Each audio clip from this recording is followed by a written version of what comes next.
제가 얼마 전에 우리 교회 한 집사님이 이제 안과 하시는데 그 병원에 가니까 그 병원에 이제 입구에 이렇게 딱 슬로건을 붙여놨어요. Good eye, good life. 굉장히 제가 딱 들어왔습니다. Good eye, good life. 그러니까 좋은 눈은 좋은 삶을 만든다, 그런 의미 같아요. 근데 제가 그걸 딱 보면서 무슨 생각이 딱 들었냐면, 그래, 맞다.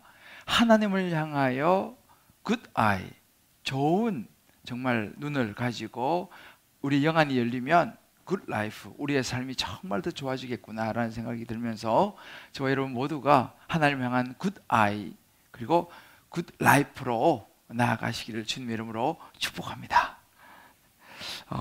어제 아마 여러분들이 기사를 많이 보셨으리라 생각하는데, 우리 시대의 지성의 대표라고 말할 수 있는 전 문화부 장관이시죠, 이효령 교수님께서 이제 세상을 떠나셨습니다. 그 이효령 교수님이 세상을 떠나시기 전에 이제 마지막 한 기자와 인터뷰를 한 기사를 제가 보게 되었습니다. 그 마지막 인터뷰에서 이효령 교수님이 이렇게 말씀하셨어요. 지성의 종착점은 영성입니다. 지성은 자기가 하는 것이지만 영성은 오로지 받았다는 깨달음입니다. 그래서 저는 이 땅에서의 모든 삶이 선물이었던 것 같습니다. 이렇게 이분이 이야기를 했습니다. 제가 그 마지막 인터뷰 기사를 쭉 보면서 딱 떠오른 것이 뭐냐면, 바로 바울이 말했던 에베소 2장 8절이었습니다. 바울은 이렇게 고백하죠. 너희는 그 은혜를 인하여 믿음으로 말미암아 구원을 받았으니 이것은 너희에게서 난 것이 아니요 하나님의 선물이라 그랬어요. 우리가 구원 얻는 이 믿음은요, 우리에게서 난 것이 아니고 하나님의 선물이다. 그러니까 이 여령 교수님이 딸 이민아 목사님을 통해서 이제 늦게 이분이 예수를 믿었어요. 그리고 세례를 받으셨는데, 그리고 나서 이분이 깨달은 것이 바로 이 말씀이 아니었던가 싶습니다. 하나님이 주시는 선물 같은 믿음을 자기가 이제 받았다는 거죠. 근데 여러분 선물을 받을 때 어떻습니까? 누가 내게 참 좋은 선물을 줬는데 선물을 딱 받고 예를 들어서 그 사람이 입을 싹 닦아버린다. 여러분 기분이 어떠실 것 같아요? 그래서 고맙습니다 하고 이렇게 좀 하면 그나마, 근데 그냥 선물을 받고 그냥 딱 입 닦아버리는 거예요. 자, 여러분 기분이 어떠실 것 같아요? 선물 안 받아보셨나? 아마 좀 마음이 좀 거시기 하겠죠. 그래서 좋은 선물을 받았으면 늘 항상 정말 고마워요 하고 이렇게 한 번씩 또 이렇게 표현도 해주고, 나도 뭔가 이런 생각을 하는 사람이 좀 어찌 보면 정상적이죠. 그런데 이 이효령 교수님은 이 믿음이라고 하는 예수님의 선물을 받고 나서 입을 싹 닦지 않았어요. 그때부터 이분이 늦었지만 가는 곳마다 정말 자기가 알게 된 하나님, 믿게 된 예수님을 사람들에게 전하기 시작했어요. 이야기 시작했습니다. 그리고 이제 이분이 책을 썼는데 지성에서 영성으로라고 하는 그 책을 썼어요. 그래서 예수 믿지 않는 많은 지성인들, 이 지성이라는 것은 내게서 나오지만 영성이라는 것은 하나님부터 주어지는 것이다, 이런 이야기를 가는 데마다 하면서 사시다가 이제 이렇게 하나님 나라로 이제 가셨는데요.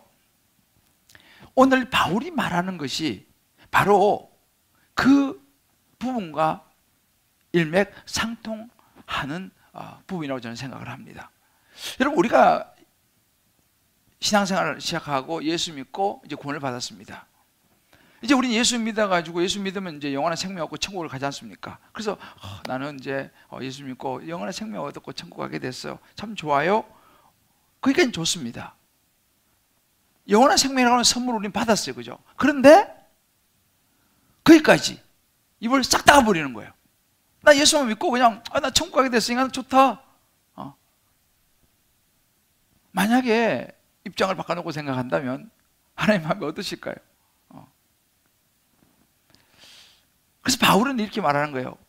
그 좋은 영생의 선물을 받고 예수를 믿고 싹 입 닦으면 안 된다. 거기서 예수 알고 믿는 그것이 목표가 아니고 목표는 더 나은 최종 목표가 있다는 거예요. 그 다음 레벨 단계가 뭐냐라고 했을 때 바울이 오늘 15절에 그런 이야기를 합니다. 범사에 그에게까지 잘할지라 그는 머리니 곧 그리스도라. 그러니까 이제는 예수 믿는 것에 그치는 것이 아니라 이제는 우리가 예수님을 닮아가는, 그분을 닮아가는 것까지 가야 된다. 이것이 우리 최종 목표다라고 이야기를 하는 것이죠. 오늘 이것이 바울이 우리에게 이야기해 주고자 하는 중요한 부분입니다. 예수님을 닮아가고 예수님을 따라 살아가는 것, 이것이 바로 제자의 삶이죠. 영적인 성장이 우리의 목표가 되지 예수 믿고 끝 아니라는 거예요. 예수를 향한 성숙한 꿈을 꿀 수 있는 저와 여러분 될 수 있게 되기를 주의 이름으로 축복합니다. 여러분 생각해 보세요. 이런 이야기입니다. 어른이 있잖아요. 애들이 보통 이렇게 그 인형 같은 거 가지고 놀잖아요. 곰인형, 뭐 테디베어 같은 거 이렇게 가지고 막 좋아하며 놉니다. 애들이 그러면 어우 귀여워요. 그런데 어른이, 장성 어른이 여전히 테디베어 가지고 아유 재밌다 이렇게 놀면 여러분 어떻게 갔습니까? 어른이 그런 이야기입니다. 예수를 믿고 우리가 시간이 많이 흘렀다면 우리는 여전히 그저 예수 믿는 테디베어 가지고 노는 수준에 머무르는 것이 아니라 어른은 어른답게 러닝모션을 한다든지 말이죠, 뭔가 뭐 이렇게 스포츠를 한다든지 이런 단계까지 올라가야 한다는 이야기죠. 자, 그러면 바울이 말하는 성숙한 신앙인, 성숙한 성도가 되기 위한 걸음은 무엇인가? 성숙한 신앙이 되기 위한 첫 번째 걸음을 바울은 이렇게 얘기합니다. 예수에 대한 믿음과 지식의 균형을 잡아야 된다라고 얘기합니다. 당시 이 에베소 교회와 이 소아시아 교회는요, 교회 안에도 그 당시 여러 헬라의 이런 그 영향을 받았던 많은 거짓 선생들, 또 이단들, 또 이 종교와 철학적인 이 사상들이 교회 안에 많이 들어왔어요. 그러다 보니까 교회 안에 예수님에 대한 이 믿음, 이 복음이 많이 이렇게 희미해져가는 그런 분위기가 형성이 많이 되고 있었습니다. 아마 바울은 불안했을 거예요. 자기가 복음을 전했던 그 에베소 교회와 그 소아시아 교회 성도들이 이러다가 자칫 오늘 14절에도 보면은 사람의 속임수와 간사한 유혹에 빠져서 온갖 세상의 풍조에 밀려서 요동하지 않을까라고 하는 바울이 걱정이 있었습니다. 그래서 바울은 이런 걱정 때문에 이제 편지를 써서 바로 이런 부분들을 언급을 해줍니다. 이제는 여러분들이 예수 믿고 거기서 그쳐서는 안 되고 이제는 좀 더 성숙으로 나아가서 이런 많은 세상의 속임수, 유혹들, 온갖 세상의 풍조에 흔들리고 요동해서는 안 됩니다라고, 이제 여러분들이 성숙해져야 됩니다라고 말해주는 장면인데, 그 첫 번째 포인트가 뭐냐면 믿음과 지식의 균형이에요. 그 13절에 이렇게 말합니다. 우리가 다 하나님의 아들을 믿는 것과 아는 일에 하나가 되어서 온전한 사람을 이루어 그리스도의 장성한 분량이 충만한 데까지 이르러야 된다. 여기서 지금 이 믿는 것이라는 것은요, 하나님의 아들입니다. 예수를 믿는 거와 또 그 예수님을 아는 일에 하나가 되는 것을 믿는 것과 아는 일이라고 얘기합니다. 그렇게 돼서 그 다음 단계가 뭐냐면 온전한 사람을 이루어야 됩니다. 여기서 말하는 온전한 사람이 지난주에 말씀드렸죠. 바로잡는다, 수선한다, 이런 의미가 있다고 그랬죠. 우리가 좀 부족한 것을 자꾸 수선하고 바로잡으면 이제는 온전한 사람. 그래서 오늘 본문은 영어로 보면 become mature 이렇게 나옵니다. 성숙해지는 사람이 되어서 그리스도의 장성한 분량이 충만할 때까지 이르러야 된다라고 이야기하는 거예요. 그리고 바울이 말하는 것은 이런 믿음과 지식에 있어서 건강한 균형을 이룰 때 우리는 성숙해진다, 온전해진다라고 이야기를 하는 것입니다. 자, 그러면 우리가 신앙생활에서 이제 봅시다. 신앙생활에서 우리가 예수님을 아는 거 중요하죠. 그러나 우리가 신앙생활하면서 예수님을 아는 것에 머물면서 이 믿음이라는 것이 뒷받침되어 주지 못하고 이 밸런스가 무너지게 되면 어떤 현상이 생기냐면요, 예수님에 대한 성경 지식은 갈수록 늘어납니다. 왜냐하면 우리가 신앙생활 하면 할수록 예수님에 대해서 얘기도 많이 듣고 뭐 설교도 많이 듣고 하니까 점점 지식은 많아져요. 그런데 지식은 많아지지만 하나님과 개인적인 그런 그 관계, 이 믿음이 자라지 않으면요, 그 지식이라는 것은 울리는 꽹과리가 될 수 있다는 말이죠. 여러분, 지식이라는 것은요, 사람을 성숙하게 만들기보다는 똑똑하게 만들어요. 지식이 많은 사람들은요, 말을 잘합니다. 왜? 책을 많이 읽고 공부를 많이 하고 이런 분들은요, 아주 지성인이죠. 그러니까 말도 잘하고 논리적입니다. 그러니까 우리가 예수님에 대해서도 마찬가지, 성경을 많이 알고 지식이 많이 알면서 기도하지 않고 하나님과 깊은 교감이 없이 지식만 추구하게 되면 그 지식이 그 사람을 교만하게 만들 가능성이 많다는 것입니다. 그러니까 소위 말하면 신앙생활도 지성파가 있어요. 지성파가. 왜? 성경을 많이 알고 또 설교도 많이 듣고 때로는 책도 많이 보고 하니까 이 사람들은 많이 알기 때문에 자신들의 어떤 그 종교적인 색깔이 분명해요. 또 자기가 좋아하는 성향이 분명합니다. 왜요? 이성과 성경 지식이 많기 때문에요. 그러다 보니까 사실은 본질보다는 비본질적으로 이야기할 가능성이 많습니다. 그래서 교회 신앙생활을 하면서도 자기 생각이 너무 옳은 거예요. 왜? 자기 성경도 많이 알고 지식도 많이 있으니까. 그래서 어떤 경향으로 흐를 수 있냐면 나와 다른 것을 틀리다라고 말할 가능성이 있어요. 그리고 자기 논리로 이끌어 가려고 하는 그런 경향이 많습니다. 옳고 그러다는 거죠. 아, 목사는 이래야 돼. 아, 장로는 이래야지. 아, 교회는 이래야지. 아, 그건 틀렸어. 목사 그러면 안 되지. 뭐부터 해가지고, 왜? 지식적으로 많이 아니까. 성경도 우리가 바리새인들도 나오잖아요. 율법을 너무 잘 아니까 날마다 예수님 그러면 안 되죠. 예수님 제자들이 안식일에 손도 안 씻고 밥 먹으면 안 되죠. 뭐 책에서 막 그런 이야기를 합니다. 틀린 것은 아닙니다만은 초점이 그곳으로 맞춰지게 되는 거죠.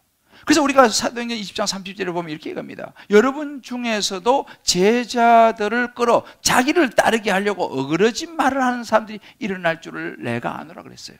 이 사람들은요, 자기의 논리와 자기의 지성이 너무 강하게 분명하기 때문에 많은 사람들이 자기를 끌어당기는 거죠. 그래서 어떻게라도 자기 논리로 사람들을 모아갑니다.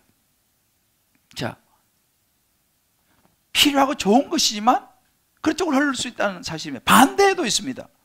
반대는 성경에 근거한 예수님의 말씀을 명확하게 알지 못하고 그저 믿음이 있다, 그냥 듣기만 한 그런 성경적인 이런 부분이 약한 사람들은 어떤 현상이 생기냐면 신앙생활을요 할 때 마치 왜 그런 분위기 있잖아요.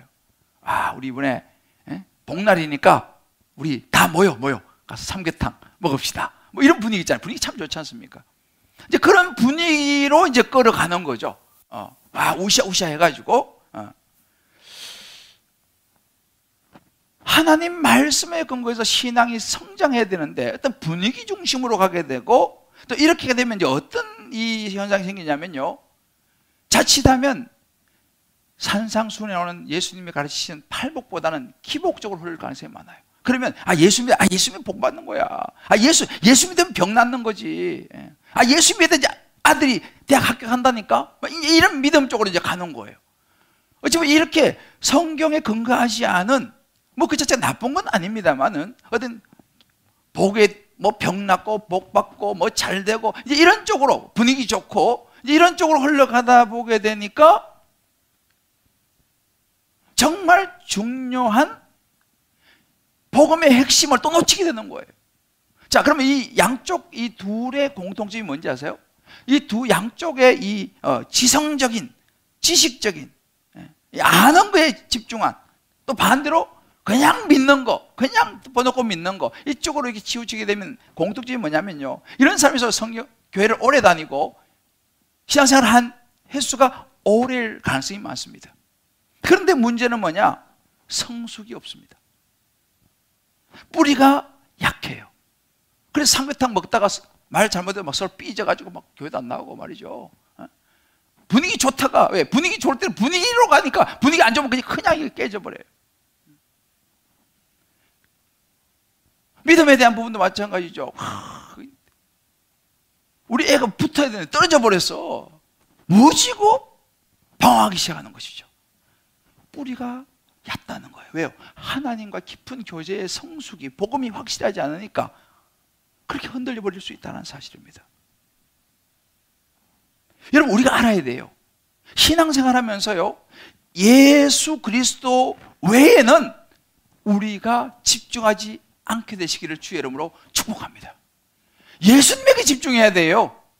지식도 필요하고 어떤 개인적인 어떤 그 체험, 믿음도 중요하지만 더 중요한 것은 예수 그리스도 그분에게 집중해야 될 줄을 믿습니다. 자, 이것이 성숙입니다. 자, 그러면 이렇게 예수 그리스도에 집중하려면 어떻게 되냐? 우리가 말씀이 든든히 세워져야 되는 거예요. 그래서 우리가 말씀 묵상을 해야 되는 거예요. 그래서 큐티를 해야 되는 것입니다. 말씀으로만 무장하면 안 돼. 그 말씀 우리 삶에 적용을 해야 되는 것이죠. 같이 가야 되는 거예요. 그래서 사도행전 20장 31절 이런 구절이 있습니다. 그러므로 여러분이 있게요, 내가 3년이나 밤낮 쉬지 않고 눈물로 각 사람을 훈계하던 것을 기억하십시오. 바울이요, 3년 동안 밤낮으로 가르치는 것을 꼭 기억하라는 거예요. 이 말씀이 있어야 한다는 사실입니다. 여러분, 이제 오늘부터 우리가 또 이 제자훈련, 사역훈련 이런 훈련 또 다음 또 양육 이제 시작되는데, 그 훈련을 1년, 2년 동안 받잖아요. 그 받은 그 훈련을 잊어버리지 말아야 된다는 거예요. 왜? 시간이 지나면 우리가 잊혀지게 되거든요. 밤낮 바울이 말씀으로 눈물로 가르친 것을 잊어버리지 말아라고 합니다. 근데 문제는 잊어버리는 거예요. 여러분 보세요. 우리가 왜 예배가 중요하냐? 주일 예배, 뭐 수예배, 새벽기도, 뭐 온라인이든 오프라인이든 요즘 시대는요, 그것보다도 그 예배의 자리를 사모하는 것이 중요합니다. 왜요? 예배의 자리를 사모할 때에 그 말씀을 듣게 되잖아요. 말씀을 듣게 되면 그 말씀이 나를 지탱해 주는 거예요. 근데 말씀이 약해지면요, 우리의 믿음도 약해질 수밖에 없는 것이죠. 우리의 신앙도 약해질 수밖에 없는 것입니다. 여러분, 요즘 이 시대가 정말 우리의 믿음이, 우리의 신앙이 약해질 수 있는 아주 정말 그런 환경이에요. 왜? 코로나로 인해서 예배를 잘 못 드리잖아요. 기도의 자리 잘 못 나오지 않습니까? 여러분, 사람도 혼자 오랫동안 혼자 있잖아요. 우울증 걸린다니까요. 신앙생활도 마찬가지예요. 혼자 너무 오래 있잖아요. 영적으로 우울증 걸려요. 그래서 우리는 기도의 자리, 말씀의 자리, 온라인이든 오프라인이든 우리가 자꾸만 나가는 것이 너무너무 중요한 것이죠. 그렇게 될 때에 우리의 아는 것과 믿는 것이 함께 균형을 맞추게 됩니다. 그래서 도넬슨이라는 분이 이런 이야기를 했습니다. 믿음은 머릿속에 있는 믿음이 아니라 살아계신 하나님께 복종하는 것이다. 믿음이라는 것은 머릿속에 지식으로만 있는 건 믿음이 아니라는 거예요. 하나님 말씀에 순종하는 액션, 적용이 있는 것이 너무 중요하다. 그래서 여러분, 우리가 믿는 것과 아는 것의 이 밸런스, 균형을 맞춰야 합니다. 그럼 왜 우리가 훈련을 받느냐? 왜 양육을 받느냐? 양육 훈련 받으면서 나는 막 가슴은 뜨고 믿는 거는 되는데 아는 게 좀 부족해. 그런 사람들은 훈련과 양육을 통해서 아는 걸 채워야 되는 거예요. 그래서 훈련 받는 거예요. 어떤 분은 나는 아는 거는 참 되는데 가슴이 너무 냉랭해. 하나님과 어떤 깊은 교제가 약한 것 같아요. 그런 분들은 훈련과 양육 받으면서 그 부분을 채우는 거예요. 그렇게 때 성숙해 간다는 사실입니다. 한번 여러분 각자가 한번 이 부분을 놓고 진지하게 한번 적용해 보세요. 여러분들 중에서도 나는 그런 밸런스가 무너졌다 이런 분들이 있으면 훈련 받으셔야 돼요. 오늘 이제 시작하는데 오늘도 신청하셔가지고 그런 부분을 보충을 해야 됩니다. 그래야지 이게 become mature가 되는 거예요. 성숙해지는 것이죠. 한번 우리 각자 생각해 봐야 됩니다. 나는 신앙생활 하는데 예수님에 대해서 정확하게 알고 신앙생활 하는가? 나는 신앙생활 하는데 예수님을 정말 나의 구원자로 확실히 믿고 신앙생활 하는가? 나는 지식은 있는데 믿음이 약한가? 난 믿음은 있는데 지식이 약한가? 이런 부분들 한번 여러분 꼭 생각해보고 적용해보면 좋겠습니다. 이번에 이제 말씀 노트가 좀 더 새롭게 단장을 했어요. 꼭 가져가셔가지고 다락방에서 또 개인적으로 꼭 한번 여러분들이 이 부분을 묵상하고 적용해 보시길 바랍니다. 자, 두 번째, 성숙한 신앙이 되기 위한 두 번째 걸음은요, 어린 아이의 티를 벗어야 한다고 바울은 이야기합니다. 여러분 아마 이런 말 들어보셨을 거예요. 시간이 사람을 만들지 않는다. 참 옳은 말 같아요. 시간이 사람을 만들지 않는다. 저는 이제 영국에서 한 10여 년 살았어요. 그러면서 제가 한 가지 느낀 게 있어요. 이 외국에서 좀 오래 계신 분들은 알겠지만 두 종류의 한국 사람이 있어요. 한 사람은 주재원으로 이제 가가지고 기업에 있는 데 가서 주재원으로 있는 분이 계시고, 또 한 부류는 거기에 교민으로 아예 그냥 정착해서 30년, 40년 오랫동안 사신 분들이 계세요. 그 이제 두 부류의 일반적인 한국 분들이 외국에 나가면 있어요.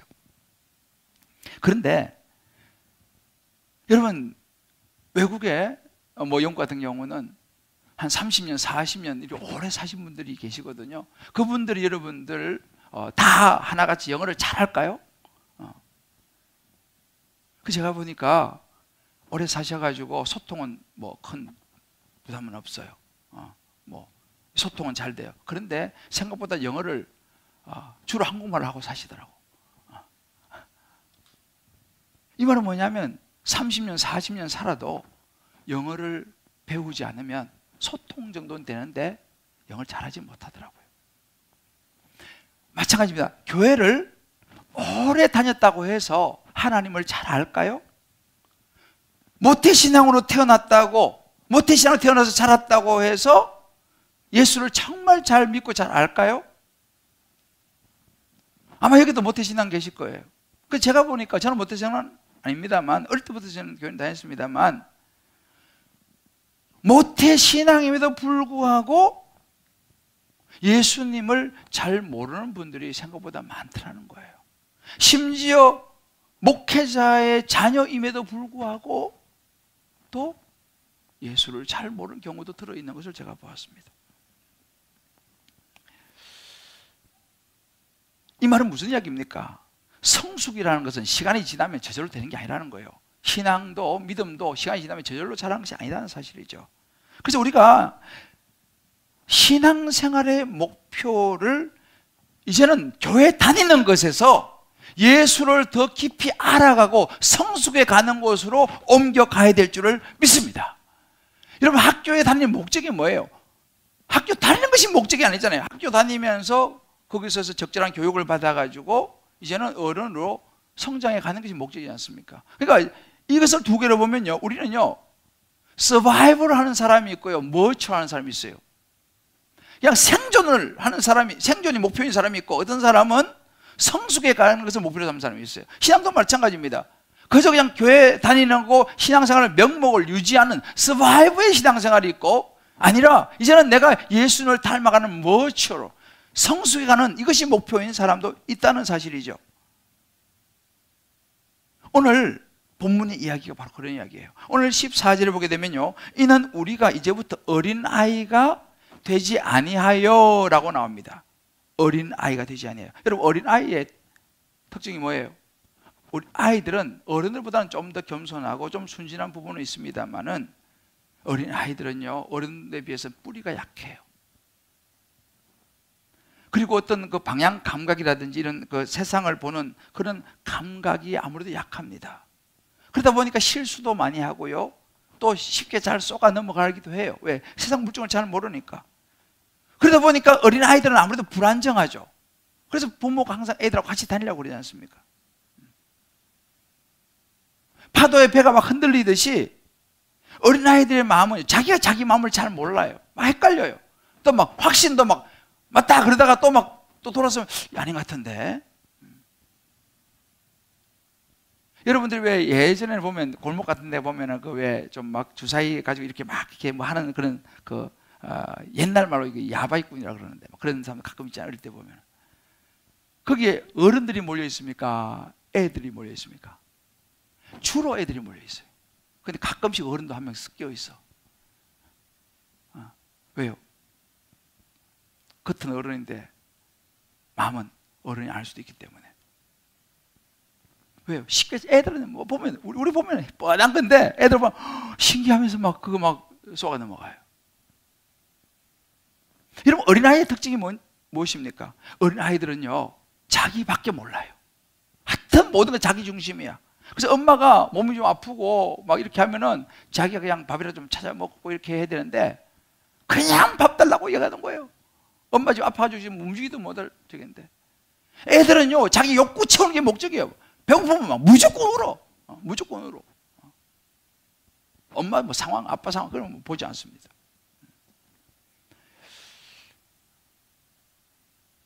아이들은 시야가 너무 좁아요. 그냥 눈앞에 있는 거 그것밖에 몰라요. 넓게 보지를 못해요. 여러분, 요즘 이 층간소음이 굉장히 좀 많이 이슈가 되지 않습니까? 애들 키우신 분들 아마 아실 거예요. 막 주의를 줍니다. 야, 절대 뛰면 안 돼. 막 해요. 알았어. 근데 자기에게 놀다 보면요, 잊어버리고 또 막 좋아서 막 뛰어요. 그게 애들이에요. 분위기 막 타면 막 분명히 엄마한테 막 주의를 줬는데 옆에 매주자 막 광 두드리고 했는데도 애들은 금방 잊어버리고 막 또 막 뛴다니까요. 이게 애들이에요.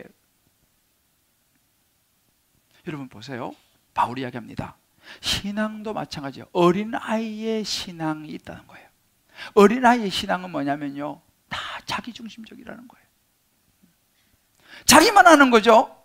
그러니까 신앙생활도요, 자기 관점에서만 생각을 하는 거예요. 아주 이기적이에요. 신앙생활도 자기의 필요만 채우려고 하지, 뭐 주님을 위한 뭐 헌신, 뭐 섬김 이런 거는 관심이 없어요. 그냥 받으려고 하는 거예요. 애들이 그렇잖아요. 그래서 이 신앙생활도 어린아이 신앙에 머물다 보면요, 하여튼 모든 건 자기 중심이 돼야 돼. 자기 생각이 무조건 옳은 거예요. 그리고 세상에 이런 유혹과 이런 것에 약하죠. 그래서 신앙생활 하더라도 세상과 자주 타협하면서 그냥 왔다 갔다 하는 거죠. 그래서 바울은요, 고린도서 3장 1절에 이렇게 하겠습니다. 육신에 속한 자 곧 그리스도 안에서 어린아이들 이렇게 하겠어요.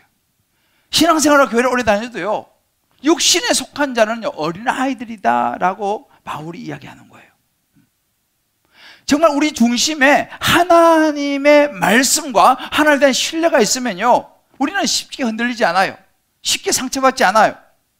그런데 내가 중심이 되고 내가 주인공이 되고 나한테 맞춰야 되니까, 그런 어린아이들의 모습, 육신에 속한 자가 되니까 조금만 무슨 일도 상처받는 거예요. 조금 무슨 일도 삐지는 거죠. 여러분 보세요. 애들이 자주 싸웁니까? 어른들이 자주 싸웁니까? 물론 어른들도 자주 싸우죠. 그렇지만 애들이 더 잘 싸워요. 왜? 애들은 조그마한 가지고도 막 그냥 티격태격하고 막 그냥 형제끼리도 막 그러고 그래요. 왜요? 아직은 어리니까요. 많은 걸 생각을 못해요. 여러분, 오늘날 가정들이 굉장히 어렵습니다. 어려운 가정들이 많아요. 왜 가정들이 결혼을 해가고 살면서 자꾸만 삐걱삐걱거리고 때론 깨지기도 하고 이런저런 어려움이 많습니까? 겉으로는 더 성장해서 결혼을 했는데 아직 어른이 안 된 경우가 많아요. 이것을 이 심리학적으로는 성인 아이라고 이야기를 합니다. 사회적으로는 직업도 좋고 좋은 대학 나오고 뭐 완전히 멋진 어른이죠. 그런데 그 속에는 아직도 성인 아이가 있는 거예요. 아직도 자라지 못한 아이가 있어요. 그래서 아내가 뭐 조금 그러면 못 참는 거예요. 못 참는 거예요. 남편이 조금 그러면요, 못 참는 거예요. 그러니까 겉은 어른인데 아직까지 자라지 못한 어린아이의 모습이 마음속에 있으니까 계속 충돌이 일어나는 거예요. 부부싸움을 한번 가만히 보세요. 한 사람이라도 어른이 있으면요, 그 싸움은 길게 가지 않아요. 근데 두 사람 다 어른이 되지 못하고 어린아이의 모습으로 있기 때문에 부부싸움이 굉장히 심해지고 커집니다. 자, 보세요. 여러분들 그 집에서 아버지하고 초등학교 아들이 씨름을 하면, 오영훈 집사님, 누가 이깁니까? 아버지하고 초등학교 아들하고 씨름을 하면 누가 이겨요? 정상적인 집안은 아들이 이깁니다. 정상적인 집안, 아버지가 정상적인 사람은요, 아들이 이겨요. 너 왜 이렇게 힘이 세? 막 그러잖아요. 이게 건강한 아버지예요. 그런데 건강하지 못한 아버지는요, 어떻게 해서도 이기라고 초등학생 학생을 버티고 막 확 넘어뜨려요. 애 막 울죠. 이건 건강하지 못한 아버지예요. 왜? 아이가 약한 걸 알면은 아버지는 져주는 것이 아버지죠. 자, 부부 싸움을 할 때 이기는 사람이 어른일까요? 지는 사람이 어른일까요? 맞아요. 지는 사람이 어른이에요. 어떻게 해서라도 이기려고 하는 그 사람은 아직 어른 아니에요. 여러분 집에 누가 이겨요? 한번 생각해 보세요. 그래도 부득부득 내가 이겨야지 우기는 남편이 있으면요, 그 남편은요 아직 어른 아니에요. 져주는 사람이 어른입니다. 그 사람이 성숙한 사람이에요. 겉모습만 어른, 그거를 평가할 수 없어요. 여러분 생각해보세요. 여러분 집안에 누가 이깁니까? 이기는 사람이 어린아이고 지는 사람이 어른이에요. 오늘 바울이 그렇게 이야기를 해주고 있어요. 그 가정에서 둘 다 아이면 싸움이 끝나질 않아요. 교회도 그래요. 성숙한 교회는요 싸우지 않아요. 그냥 서로 양보해요.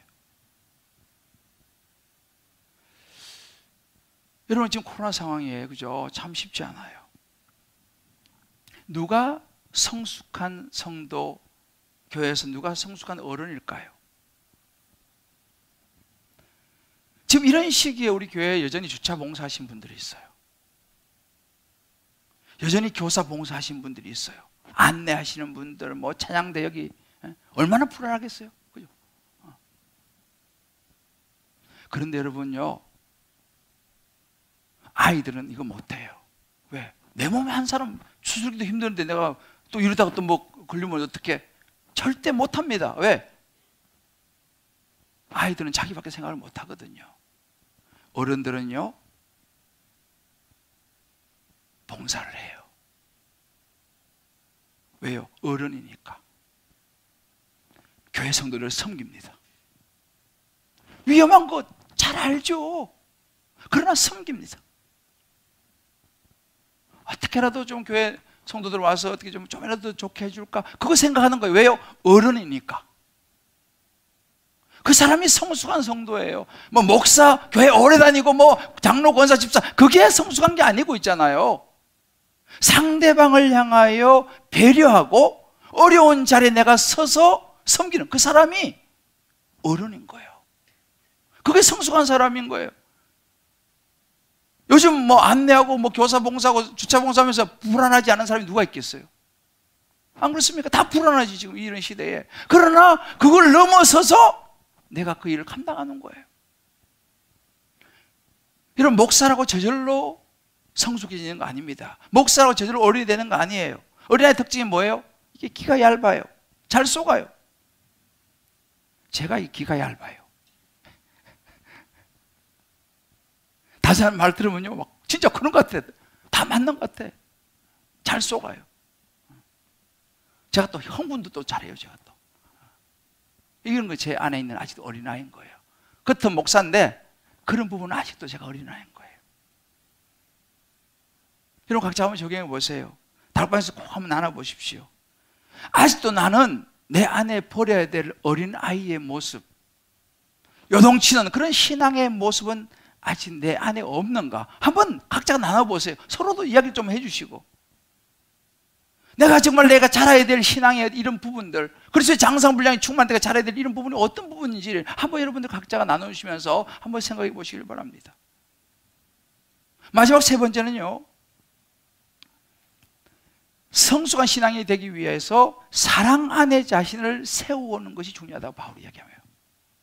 바울은요 성숙의 최고점을 이제 이야기합니다. 바로 15절 이렇게 말합니다. 오직 사랑 안에서 참된 것을 하며 범사에 그에게까지 잘할지라 그랬습니다. 사랑 안에서. 여러분 성숙의 최고점 절정은 뭐예요? 사랑입니다. 16절도 마찬가지예요. 온몸이 마디를 통해서 서로 도움받고 연결되고 결합되고, 여러분 혼자서는 안 된다 제가 지금 말씀드렸죠. 몸이 있잖아요. 뼈끼리 서로 연결되어 있고 결합되어 있으니까 이게 제가 서 있는 거지, 뼈 하나로 서 있을 수가 없어요. 그러니까 이 사랑이라는 것이 뭐냐 하면요, 서로가 서로를 연결해주는 통로가 뭐냐? 사랑이다라고 바울이 말을 합니다. 에베소서에서요 6번이나 사랑 안에서 굉장히 중요한 중심 주제가 뭔지 아세요? 사랑입니다. 바울이 사랑이 모든 걸 연결시켜준다 이렇게 말합니다. 믿음, 소망, 사랑, 그 중에 제일은 뭐라고요? 사랑이라고 그랬습니다. 에베소서 4장 2절에서도 말씀하죠. 겸손 온유로 하고 오래 참음으로 뭐예요? 사랑 가운데서 용납하는 거예요.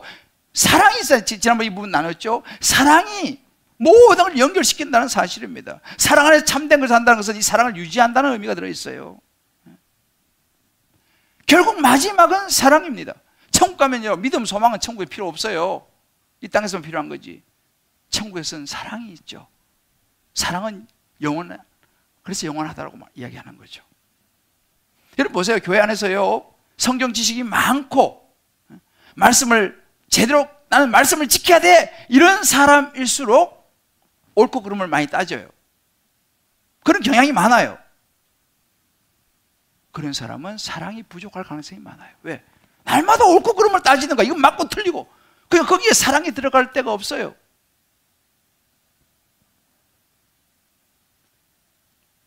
말씀이 많이 있는 사람들은요 사랑을 구해야 될 줄을 믿습니다.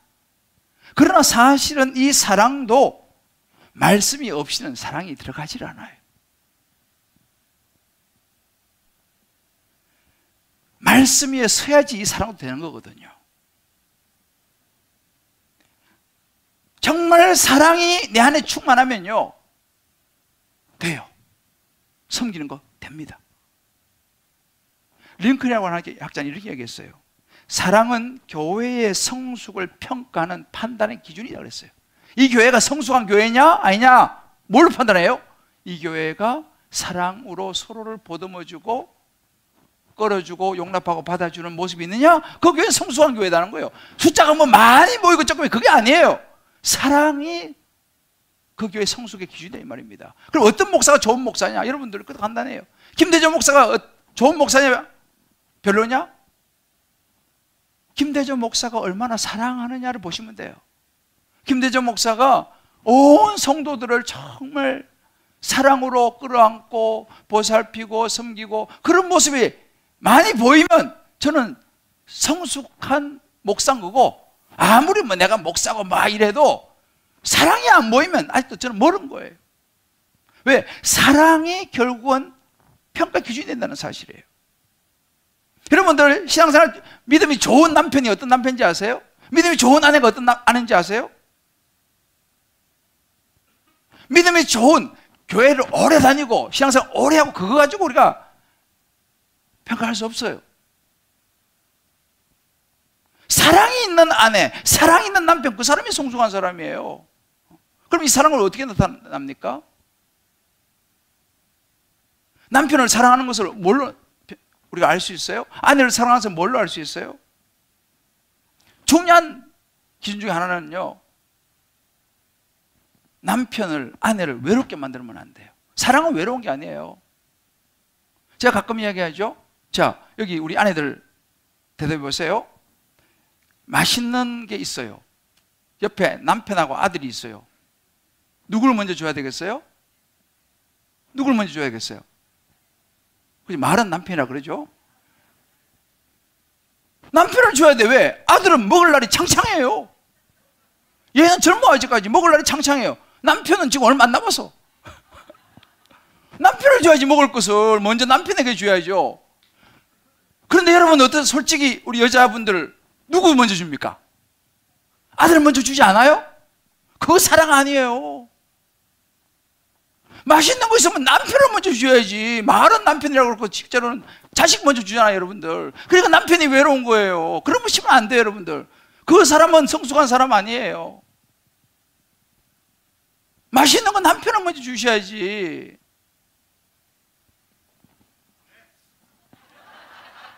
할렐루야. 이거 성숙한 사람이라니까요. 이 사랑이 안 되니까 많은 문제가 생겨요. 남편도 마찬가지예요, 여러분들. 남편들이 아내를 정말 사랑하는 것이 무엇입니까? 목숨까지 주면서 사랑하라고 그러잖아요. 남편들 너무 밖으로 놀지 마세요. 다른 사람 약속 3번 잡을 때 한 번은 아내하고 약속을 잡으셔야 돼. 아내를 외롭게 하시면 안 돼요, 여러분들이요. 그냥 밖에서 그냥, 여러분 그거 사랑 아닙니다.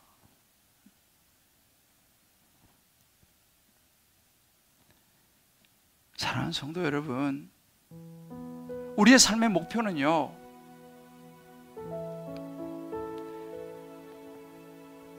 나도 저 순장님처럼 좋은 순장이 되고 싶어. 나도 저 목사처럼 저런 능력 있는 목사가 되고 싶어. 그거 목표 아니에요. 물론 좋은 거죠. 저와 여러분의 삶의 목표는요, 예수님이 되어야 될 줄을 믿습니다. 할렐루야. 예수님이 되어야 된다니까요.